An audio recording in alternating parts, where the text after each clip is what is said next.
Now the gap's closed a little bit here. Lani Pallister still with a relatively comfortable lead, but Moesha Johnson has eaten into this margin, and given her pedigree in open water swimming, she will be very strong at the end of this race. She has lifted her stroke rate, Moesha Johnson. We said that what's happened in this race is that Lani has gone out very hard, as we know that she does. Moesha hasn't had that speed to go with her, but once we kind of hit the 500-metre mark, then all of a sudden Moesha and Lani are swimming at the same pace. The gap was not closing. It was not becoming any larger. So now we've got a situation where Moesha has found another gear. That distance training has kicked in to a certain degree, and she is closing this gap. Lani, of course, has had a huge week. Lots of mileage, swum and raced this week. So will it be enough? With 2 laps to swim for a PB, and both of them under the qualifying time. The sweet sound of the... What you just heard is the Australian 1500 metre Olympic women's swimming trials. Yes, it's a bit of a mouthful. For Aussie swimmers who want to make their way to the 2024 Paris Olympic Games, however, it was a make or break moment.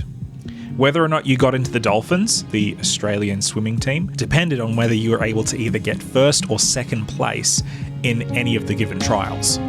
With only 52 spots available, 26 for men, 26 for women, the competition was tense. Enter our hero, Moesha Johnson. A couple months ago, Zanita interviewed her, hot off the heels of qualifying for the 10-kilometre open water race on the River Seine in Paris. Well, that is, she will be competing if they can get it cleaned up in time, but that's a very different conversation. We'll hear from Moesha in a moment, but I want to highlight another triumph that hadn't happened yet back when Zanita and Moesha spoke. Just a couple weeks ago, at the time of recording, Moesha competed to also swim in the women's 1500 metre race. In the final moments, her rival was Lani Pallister. If you didn't know, I didn't before this podcast, Lani is a world record holder in not one but 2 sports. She holds records in the 4x200 metre freestyle relay, as well as having another 2 world records in life-saving. In other words, she is an extremely accomplished and formidable swimmer. So, how did Moesha do? Well, let's find out. Moesha Johnson swimming a fantastic race in second position, and they've got quite a margin on the rest of the field, as one would expect. You can see Lani sitting a little bit lower in the water. This is hurting now. She's in the hurt locker now. Yeah. Shoulders are red. She's sitting low in the water, just trying to find something else. We watch that kick bring in now. She brings the kick in now. She knows she hasn't got far to go. She knows she's going to win this race, but she wants a time. Gee, Moesha's absolutely flying through the last 50. This is going to get pretty tight. Lani's going to win it, but Moesha Johnson, she's back to about a couple of body lengths away. What a swim from the open water competitor. But Lani Pallister, it's been another red letter week. 15:53.79. Moesha Johnson touches the wall in second. Both swimmers under the qualifying time. In 15:57. 4 seconds underneath the qualifying time. Well done to Moesha being able to do that. What a story. Lani Pallister over the whole week, and Moesha Johnson is going to Paris with both a pool swim and an open water swim. Fantastic. Congratulations, Lani and Moesha. Sadly, Moesha didn't get first place, but she did come in just 4 seconds behind Lani, with second and third place having almost 30 seconds between them. That's pretty impressive, if you ask me. You can even hear the enthusiasm in the commentators' voices at that final result. Clearly, Moesha is firmly on the swimming world's radar, and she's not going anywhere anytime soon, unless you count Paris. But this victory wasn't just an impressive show of skill. In coming second, Moesha has achieved the remarkable privilege of being able to compete in not just the 10-kilometre open water race, but also the indoor 1500 metre freestyle. But where did Moesha's story begin? How did swimming become such a passion for her? And how did a Christian country girl from rural Australia get the opportunity to travel to the 2024 Paris Olympic Games to represent her country as an Olympic athlete? Well, let's find out just that. This is Science Radio, episode 206, Moesha's Olympic Miracle.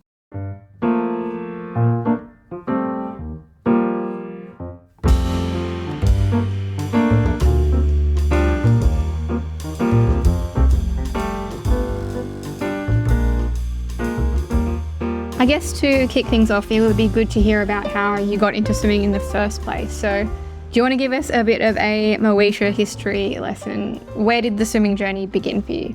So for me, swimming has been part of my entire life. Growing up, my auntie and uncle owned a learn to swim centre and my mum worked there. So I grew up at the pool and I just did all the swim classes that I was allowed to do. I loved being in the water.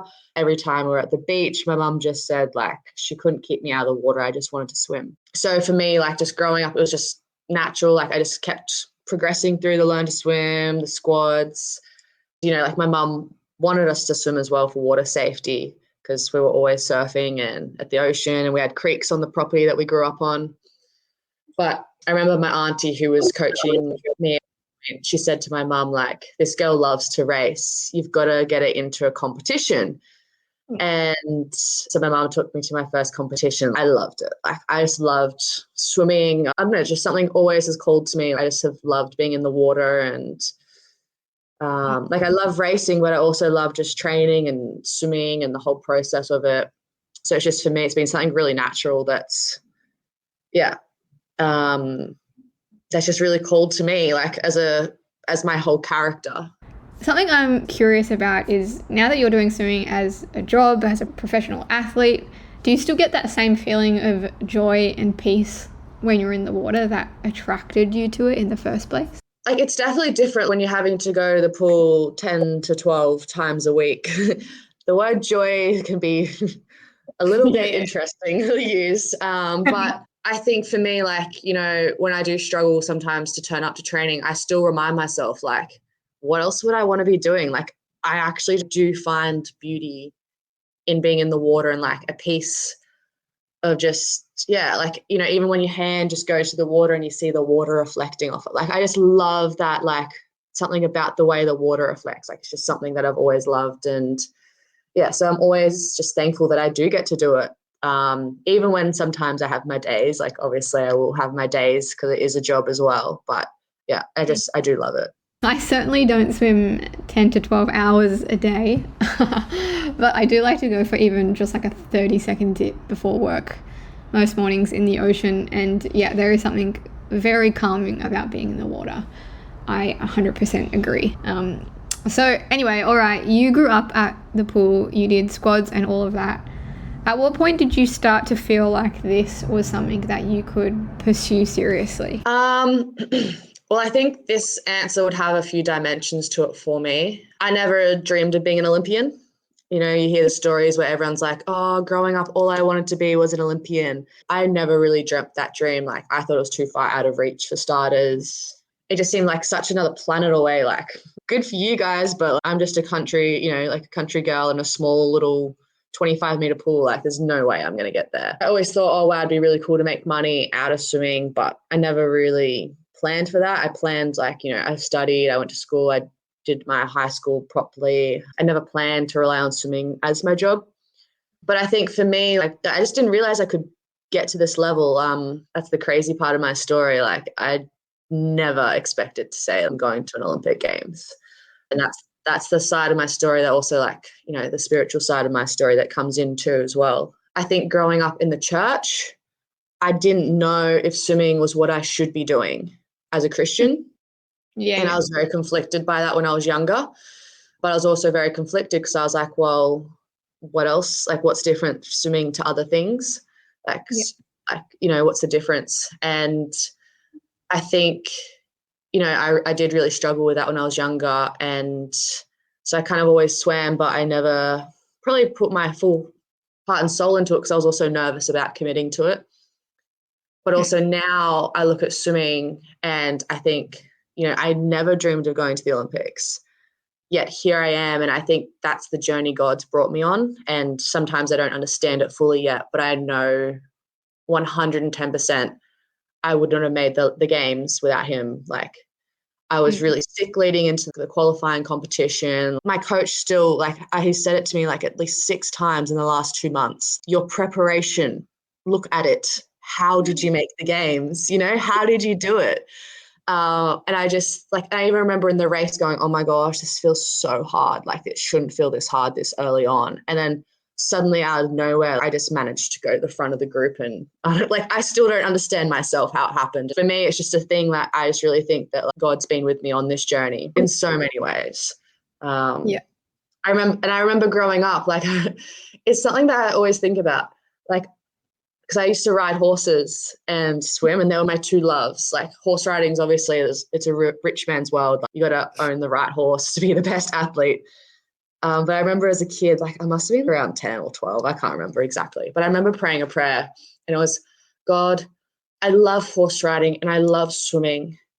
Help me to be tall so that I can be a swimmer, but not too tall that I can't ride horses anymore.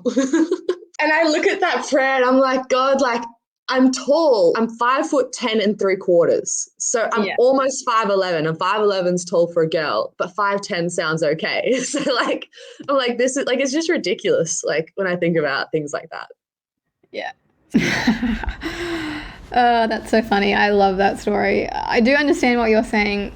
I guess often in the church it can seem like your options are teaching, nursing, and being a pastor. And I've never personally had anyone specifically criticize me for not doing one of those jobs, but they are, I guess, uplifted and maybe praised, and they are talked about a lot more. And so it can feel like if you're not doing those things, you're not doing the right job. I don't know. I guess that's kind of the impression that I've also experienced. Yeah. You mentioned also that you never saw yourself being an Olympian as a child, and that you wouldn't be there today if it weren't for God. What happened between those periods that kind of changed things for you? Obviously now swimming is my job.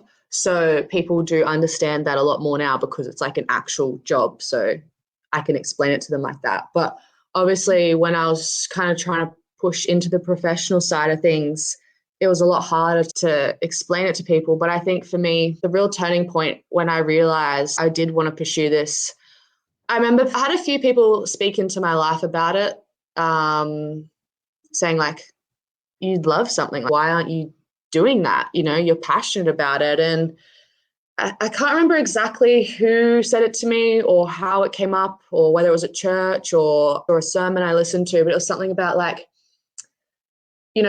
we're each person, you're born with your gifts, but you're also born with your passions, and your passions are what's God's given to you to make you you.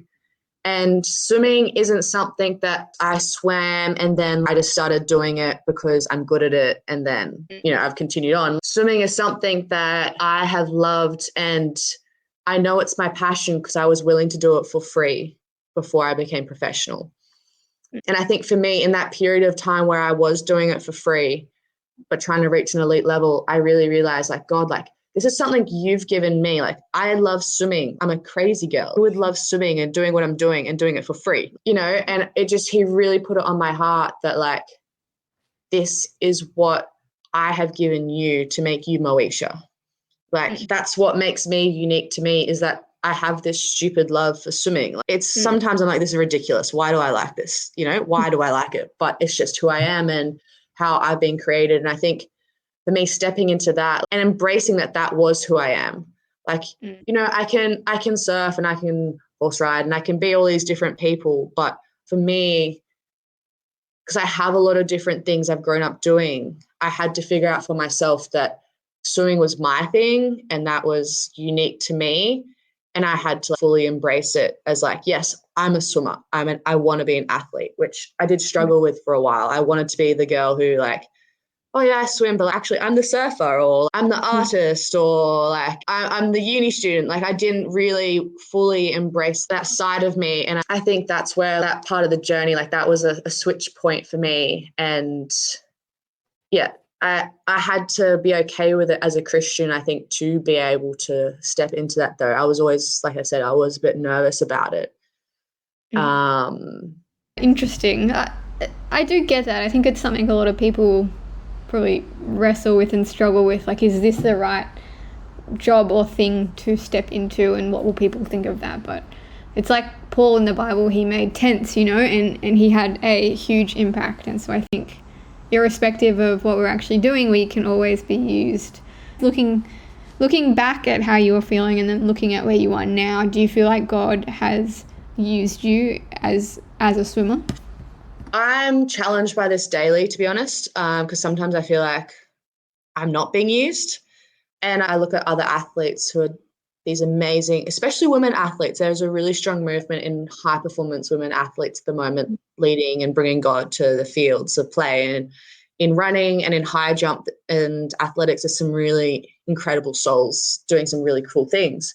But I'm like, God, like, look at they're doing. Like, what am I doing? Like, you know, God's led me here, but what am I doing? Am I doing anything? And I think, you know, I sometimes feel, because I am in this unique position of being like going to the Olympics and being in high performance sport and around unique people that no one else gets access to. I feel this pressure of like, oh, I should be doing great and amazing things. But I look back at my journey and I have to be careful not to compare myself to these girls, because that's not me. Like, I'm not a big public figure. I'm not someone who's like, that's not my calling. And I've had to kind of realize that for myself. I'm not out there preaching to the multitudes on Instagram or with my book or with my media speeches, because one, I don't get that kind of platform, but two, my strength is in the small people. God's always really called me to see the smaller person, both in church and just in life. I see the smaller person, and in the quiet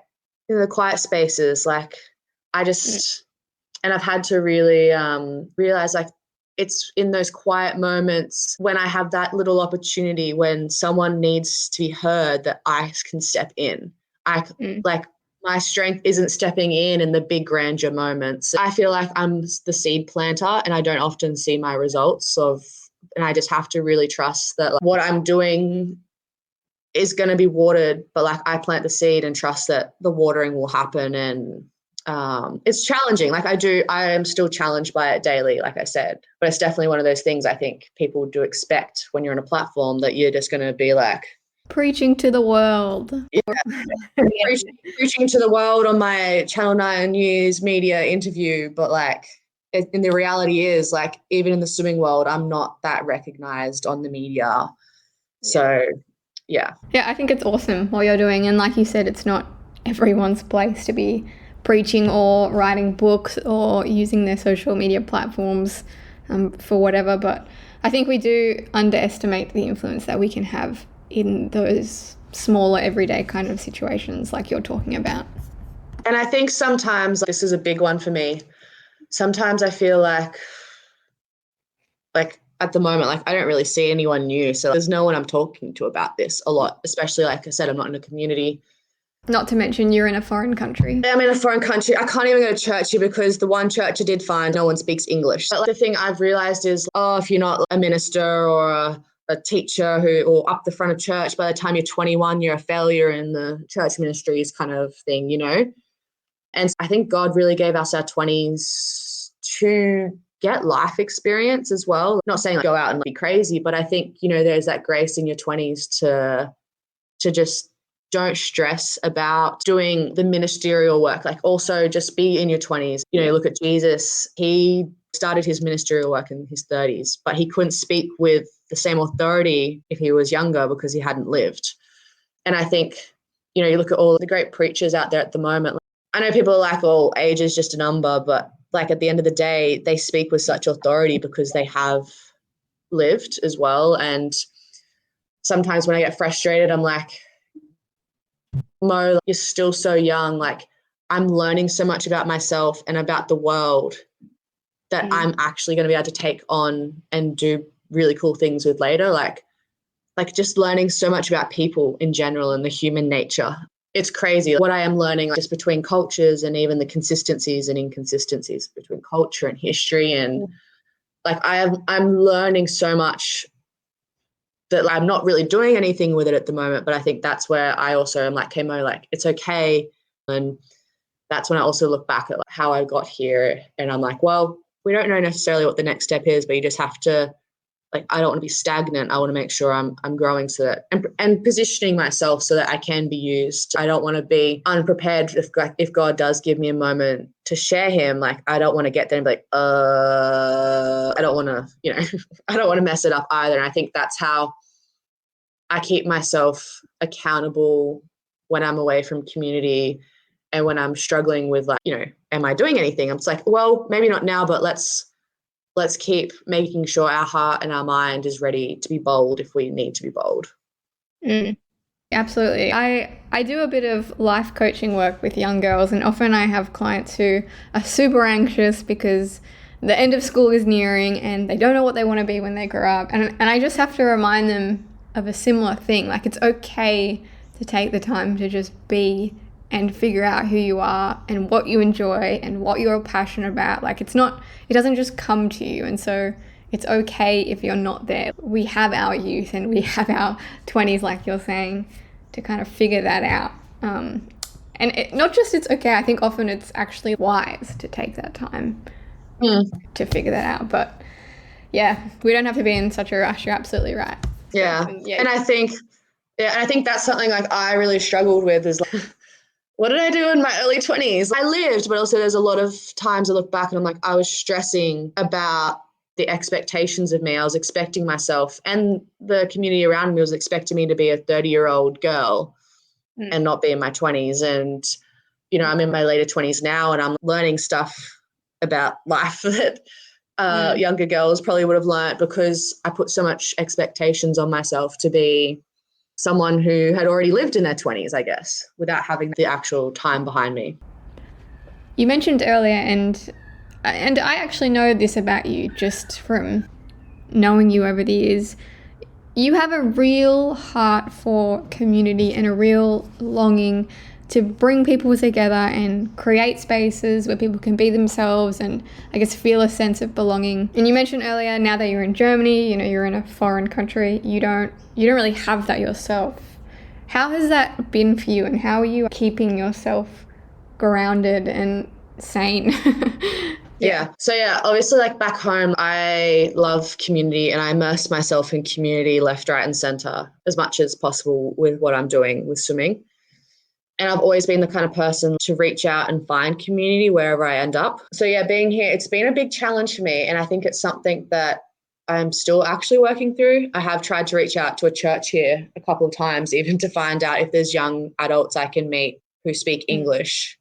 I think for me, it's easy to compartmentalize. It's like, and not put it on the shelf like my faith, but just put it to the side, and like, I still feel it, but I don't know what to do about it. How do I do it without community? And I think, you know, I got really sick over Christmas and I really was like, God, I'm here. You've led me here, but like, this is really hard. Like, without community, I'm not someone who goes to church every week in, week out, but I'm someone who stays in touch with my church friends every few days.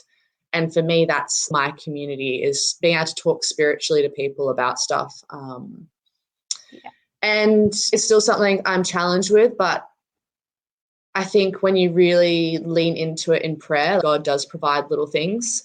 And I'm not saying that I have a community, but I've messaged some people from back home on occasion, just saying, hey, not even a spiritual talk, but just staying in touch. I've been more engaged with an online Instagram community. Just finding reels and a young adult community. It's actually called The Way UK.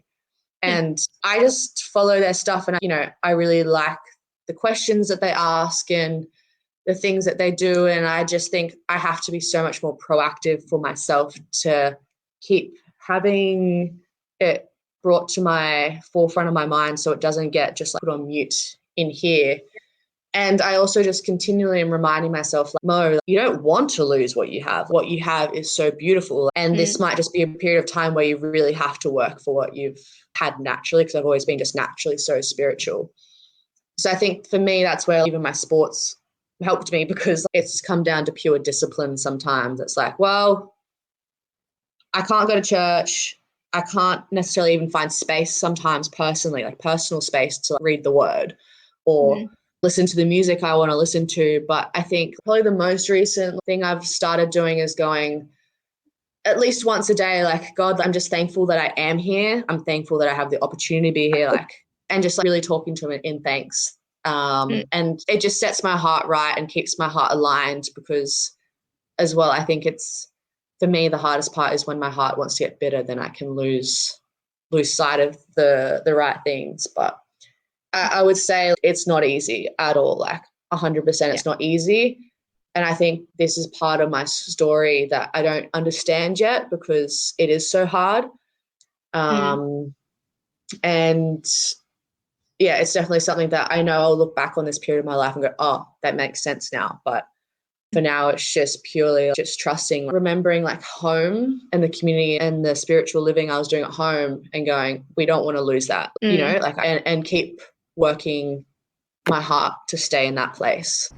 Yeah, there's also a perception in the Olympics, and I don't know where this comes from or how true it is, but there's this idea that the Olympics are kind of wild. Like there's a lot of drugs, there's a lot of partying. Do you find it hard to not be in this kind of spiritual community that you're talking about and also be around that kind of environment and remain Moesha and remain centered? For me, the wild side, it's the same as the wild you find outside of sport. It's just that we have the media attention. I think, well, school was wild.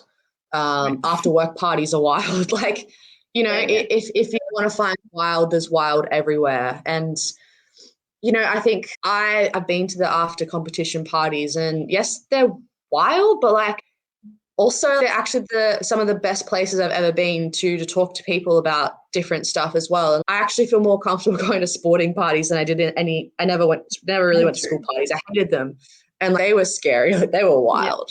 But these sporting parties, you just see it's the most vulnerable place people will be is at the sporting parties, to be honest. And it's the place where I've had some of the most interesting conversations. And I go and I just do my thing. I'm like sober. I'm not taking the drugs, but people are like, whatever. Normally smoking and drinking is the main thing. But like, people are like, oh, you don't want to drink? That's so cool. Like, you're just so cool, you know?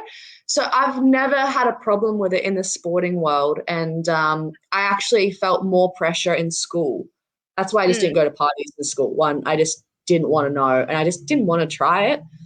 And, you know, I think I'd be lying if I said I haven't had a drink at a party, but that's my personal journey. But most of the time, like I'm like, people know I'm not having a drink and I get the most respect there. And then, I don't know, people just see me, they just accept me for who I am in the sporting world. And I think the wild places are actually the places people are the most vulnerable to hear as well, to be honest. That is a very valid point. If you want wild, you can find it anywhere. It's not just in the Olympics, that's for sure. Let's just change gears a bit. Recently, you did a 10-kilometer open water swim in Doha that got you into the Olympics. And you mentioned that in itself was a miracle. Can you tell us a bit more about that and about the race? Yeah. So I'll clarify. I didn't win it. I came fourth. So I just missed a world medal podium, but I don't care. I got the qualification. I had to get top 13 in the world to get that qualification. So there's like a 6-week story that I think God was really involved with, but there's a whole 10, 15 year story that God was involved in. And, you know, I never expected to be living and training in Germany in my attempt to try and qualify for the Olympics. Like I never in a million years thought I would be here. And I had some issues in my home club, my home program, and I got really depressed and really upset, and I really wasn't enjoying what I was doing. I was having some problems with a staff member. And I came over here on a training camp. I thought I was going to retire swimming last year because I just really was struggling just to enjoy it anymore. And I'm on the older side of swimming, not in life, but, you know, normally a lot of swimmers peak younger. And I came over here and my coach, he knew I was struggling back home with some issues. And he said, look, if you can get moving over in Germany on your training camp, maybe you should extend it. And when I came over here, I was so ruined from the experience and ordeal that happened at home. I honestly was like, I can't go back to where I was. There's no way I can go back. So I came over here on a training camp knowing I was leaving. I just had no idea what I was doing. And I came over here to try and qualify for the World Championships, and I qualified, but in an event that's not an Olympic event. So I lost a lot of funding, a lot of income, and I lost some race experience and just a bunch of different things. So like, obviously I was like stupid decision to go train in Germany, like leading into this. But when I came over here, the coach said like, oh, I'm really enjoying the work that I'm doing. And I said, I think I want to stay on. He's like, yeah, you should stay. He's like, don't come back, just stay. So I kind of basically left my home program, but I hadn't spoken to the German coach about staying permanently. Like I was there on a training camp and I just asked to stay an extra few weeks. Yeah. So I remember last year, it was the most alone I had ever felt in my entire life. And I had prayed about it a lot, like a lot of things before leaving. And I remember when I missed the positioning for the World Championships last year, I was at the competition with the Australian team and we were in Israel. And I was preparing, I actually swam a really good race, but like something had happened and one girl had a fluke race, won it, and our points were the same, but then I got beaten by an Italian. So then it changed the point system and I missed out by like 1 point. And the coach that I was there with, it was his swimmer that beat me. And I could normally talk to him, but I couldn't suddenly talk to him. I couldn't talk to my home coach. I couldn't talk to the German coach. I literally had no one. And I remember just calling my mum crying, like, Mum, I don't know who to tell. I don't know who to go through this with. I have no one to go through this with. And it was like the most horrible feeling of my entire life. Like, you know, I'd left everything at home and I had no home, literally. Like I was living from Airbnb to Airbnb. And I just cried so much. Like there's just one day I just cried so much. And the coach was like, what's wrong? I'm like, oh, just homesick. But I wasn't homesick because I didn't have a home to be sick for. I just cried and I was like, well, you know, maybe this is it. Maybe I just need to call it here and call it quits. And it was a really challenging season just because I'd come off like the back of a burnout and I was trying to get myself together. And then like I had no home, no support network because I wasn't in any program. I didn't have anyone supporting me. And I remember just praying about it and thinking, like, well, I've made the 5K open water swim. I'm just going to go and just finish the season, even if it's absolutely terrible. Like, I'm just going to finish it, take the opportunity, and then we can move on. And then I remember I also made it in the 1500 freestyle eventually. I came back to Australia, qualified. Also ended up being a disaster, got really sick leading into the World Championships, also missed the final, lost some more money. And I remember going, at that time, I was like, well, I'm going to Germany. And the coach had accepted me. And I was like, what the heck? He just accepted me. He accepts no one. And I just swam absolute average, like not a swimmer that he'd normally accept. And I had an offer to live with someone for really cheap. I had all these different little things start falling into line. And I was like, you know what, we're going to give this a go. And I haven't been on as much money as I normally am. So I've had to, you know, really trust in him in that way as well. Had to trust in him. Being over here without family, I've had to trust that like, making such a big decision to live overseas is actually worth it. And like, my visa came through so easily, which little things like that all just came together so easily just to help me get to Germany. Like, if it wasn't so easy, I would have just given up and be like, nah, I'm not going. I'm just going to come back to Australia. And even the recent weeks, I've had to reapply for my visa and I'm somehow jumping the line on things that I shouldn't be jumping the line on. And I look at those little things, and that's just in the last 12 months that I've seen just so many little things fall into place of my journey. And yeah, like I said, leading into this race, I'd had a really good preparation leading into Christmas. Then at Christmas, I got sick for 2 to 3 weeks. So that meant I was out of the pool for 2 to 3 weeks, which was longer than my entire holiday for a season. We only take 2 weeks out of the pool. So I came back after this illness in the new year, the most unfit I had been for the last 12 months. And I was still recovering from infections in my chest and in my sinuses. And I remember the coach trying to give me some sessions the first days back, and I had to keep saying, like, I can't finish it. Like, I can't finish what you're giving me. So at the end, I had 4 weeks of preparation. So 3 working weeks, 1 resting, 1 reduced week. And for a 10K marathon swim, that is nothing. For like an Olympic qualification. These girls, some of these girls had gone for 18 months nonstop for this qualification. I'd done 3 weeks properly. Like I have background, I did have a background, but I had to really be specific about my preparation to try and get the most out of it. And I went into that race so relaxed at the Olympic qualification because like, well, I haven't had a perfect preparation. It's ridiculous. Whatever happens today, I deserve either outcome. And, you know, I remember praying about it going, God, you know what I've gone through to be here. it's not just the recent years, it's the years of going through church and having people tell me that you shouldn't be in sport, and people telling me, what are you doing? Like, you're in year 12, you're at a small club. Even Swimming Australia is like, oh, you're too old to actually start peaking in high performance. And so I was like, God, you know what? I don't know what you want from me. I don't know what your dreams are for me, but whatever happens out there, just make sure you're with me throughout the race. And I can't do it unless I literally can't.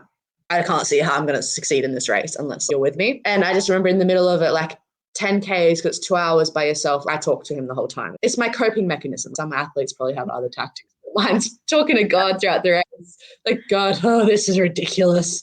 Oh, God, I just, it's just like such this, it's great. I actually couldn't do a 10K unless I could talk to God throughout it. And it was just a brutal race. The desperation of people to get to the Olympics is something that I've never experienced. And it's hard to explain. It's like death row stuff for some athletes.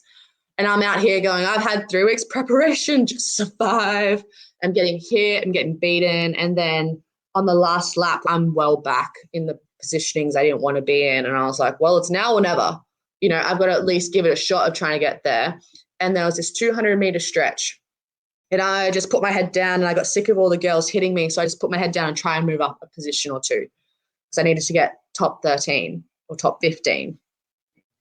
And then the next thing I know, I get to a turning buoy and I'm leading. I've gone from 25th to leading. I'm hurting sitting back in 25th, and somehow I've just come to the front. Even the coach just was like, what?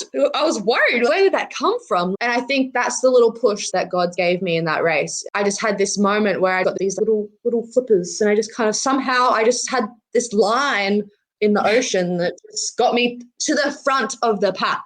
Like it's a pack swimming. And I led the entire last lap until the finish line. Wow. I have some work to do, but I didn't care about winning. I literally just wanted to qualify. And the whole time I was like, what is happening? This is stressful. I shouldn't be here, And I just remember when I qualified and came in, it was amazing. And the most important thing for me was like, that was God's race. And I just wanted to acknowledge him in that place. And because of that experience, that's what also keeps me grounded now as well. I want to make sure that when I have opportunities like that, I can give thanks to him in my way. And I think that's what keeps me connected the last few months since then as well. Is like, well, who knows what opportunities I'm going to get to share him. I don't want to get to those opportunities and not have the boldness to share them. Such a cool story. Wow, I love it. A lot of people probably don't realize this about open water swimming is just how brutal it can get. Yeah. I don't know if you remember, you were probably in race mode. I did the Noosa 5 kilometre open water swim a few years ago. I do remember, yeah. You were doing laps around me. I took the full 2 hours that was allocated, maybe give or take 10 minutes. And it was, people just swim over the top of each other. I don't know if they're on a mission or if it's a certain tactic, but it is brutal. I remember getting kicks to the face and coming out bruised and battered. It's a bit of, because like you got the waves, so you're getting accidentally pushed into each other, but then you got the really brutal, aggressive girls who have a lot of pent up anger who are using that as an excuse to hit you. And people have come out with stitches. Like I've seen some ridiculous stuff. I was pretty battered from that. Like it was one of the toughest races of my life. But like at the end of the day, I did it. And that's the crazy thing. And I think one day I will write a book about my journey because there's just so many little things that have got me here that need to be acknowledged. I've just told you the last 12 months, but there's some huge stuff from end of my uni days and even through high school that you look back on those decisions and you're like, those were pivotal decisions that God was involved in, that doors opened and doors closed that really brought me here to this point. Yeah, totally. Yeah, well, I'm so here for the book. You can help me write it. I need someone to help me write it. Yes, I will be your ghostwriter. Correct me if I'm wrong. Just going back to your racing, was it also during COVID when pools were closed that you started transitioning into doing open water stuff? For me, I've always done ocean swims just because there was a bit of prize money in them, a couple $100 here and there. And I did those, but I didn't love them. It was never my thing. And as a junior, they tried to convince me to start doing them, but I just never was interested because open water was never really that great in Australia. So I wanted to be part of the hype of the really good side of the sport. I didn't want to get somewhere because the sport was lacking talent. But in the last couple of years, we've developed a better side to open water, which has made it more appealing. But COVID probably was a pivotal point in choosing open water, but it was more that. So my original coach never thought open water was like anything, but every coach who's known me says you've got the engine for open water. So in COVID, yes, we were doing ocean swims. And I remember one day we were like, let's just do a 10K. Why not? And so we did a 10K. I don't even know. I think we were just that bored or that crazy. We just built up. The first day we barely did 2K. We're like, oh, that was hard. But, it went on and on and on. And by the end, we were getting so fit and we just did a 10K casually. And I had barely done them even in the pool.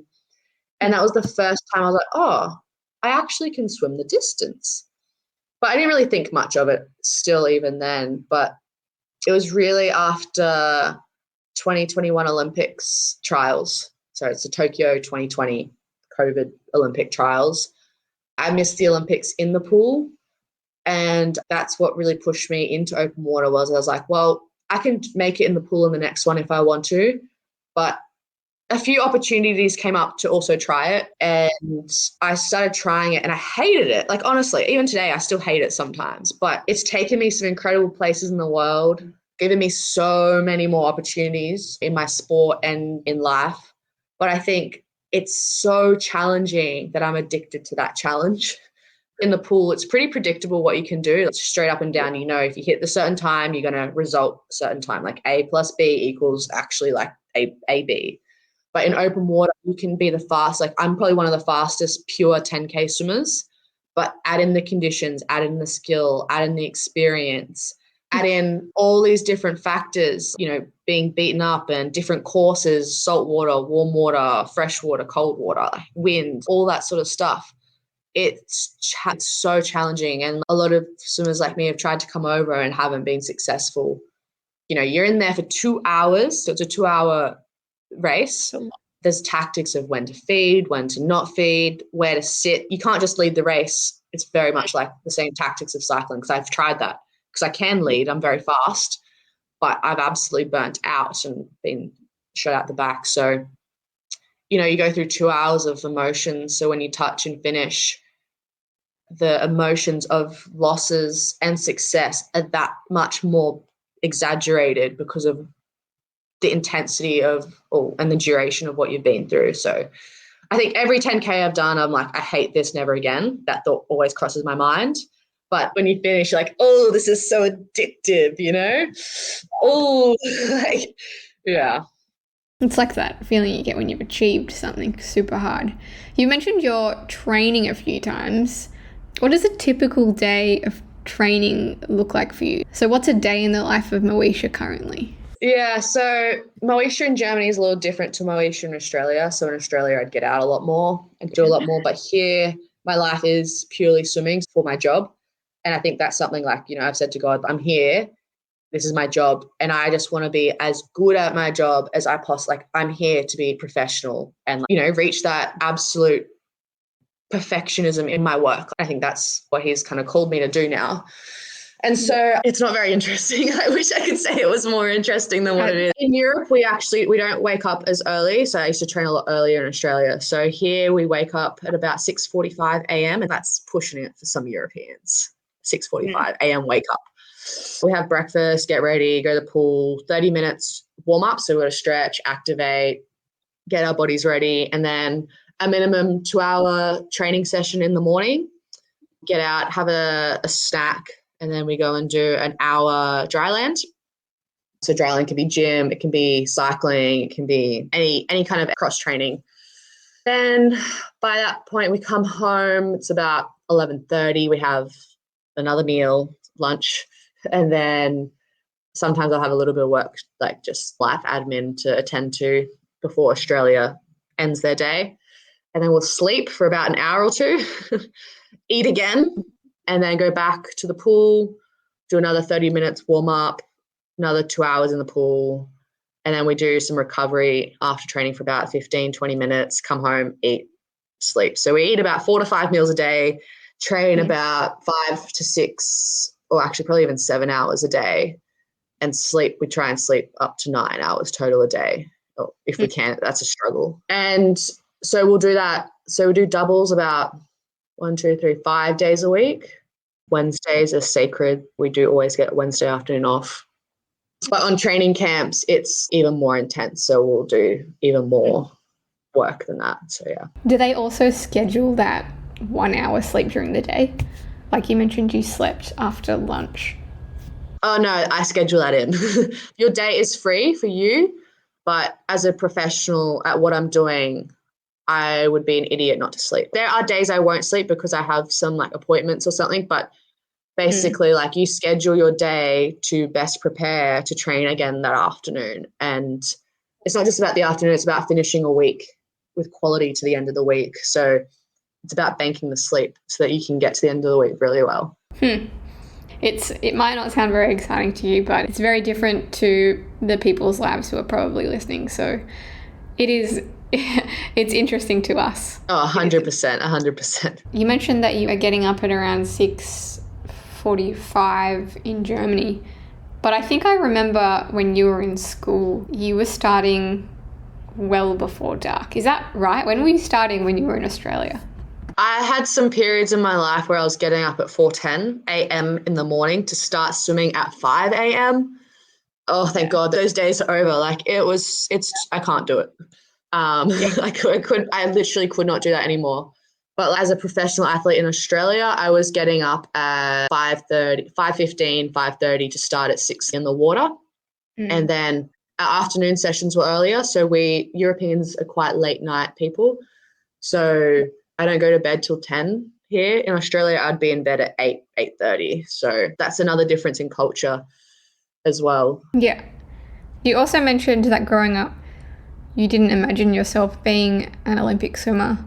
I know you went to uni and did biomed, I think. What were your plans? If you weren't going to be a professional athlete, what were you thinking would be your direction? Or what were you working towards? Seriously? So I've actually studied something else as well. So I've studied a Bachelor of Biomedical Science, and I've also done a Diploma of Business now. I literally had no idea what I wanted to do. And I think that's my problem. I think in Australia as well, especially, we're blessed to have so many choices. It's actually overwhelming. Yeah. But I also knew I didn't want to be like a teacher or a nurse or do anything traditionally that my church friends were going to do. And I knew deep down I couldn't just go into normal working. I just didn't know what it would look like.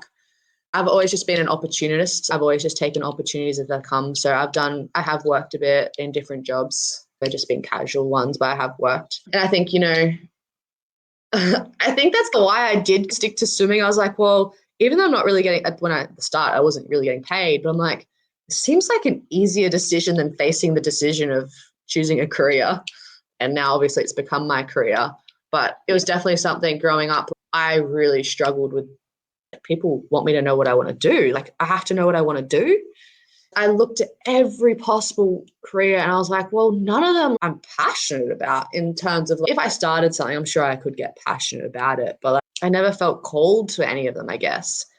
And yeah, I think that's where I really realized, I'm like, well, I think I'm going to keep swimming. Like, I actually feel passionate and called to do that. Like, even if I wasn't maybe professional to the level I am, I think I would have made something from it work. Like with my networking, I think I would have gone into it in some other way. I don't know what I'll do now necessarily, but it is definitely something I pray about now because for the future. I'm like, especially because of the lifestyle I've lived and the things I've done, I can't just come back and settle into a normal job. That's not my personality. And I think that's where my story will be really interesting in 5-10 years, probably 10 years time. I think what I am learning in my sport is something that God will, I do believe that God will use what I'm learning in the future. I just don't know what that looks like. because I can work in some really high pressure environments and deal with some really big situations and different things. And yeah, so I had an answer when people asked me what I wanted to do. I said, oh yeah, X, Y, Z, like I'm doing this, but that was just an answer to please the multitudes. Yeah. Well, we can't wait to see where you go in the coming years. But first off, in the next coming months, you have the Paris Olympics. Yeah, so Paris is this one. And look, I never thought I'd say I'd be going to the next one, but I don't feel called to stop swimming yet.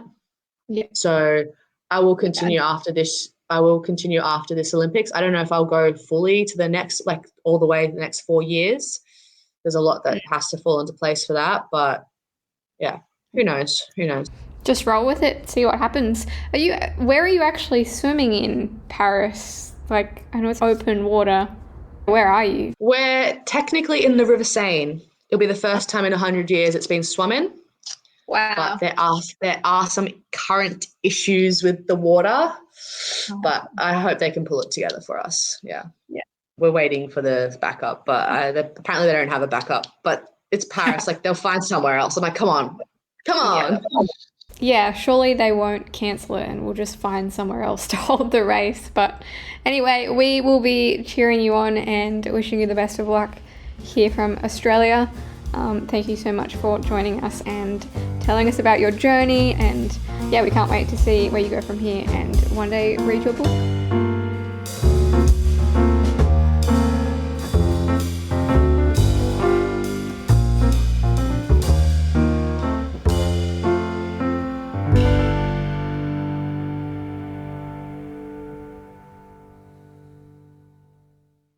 This is an Adventist Media podcast.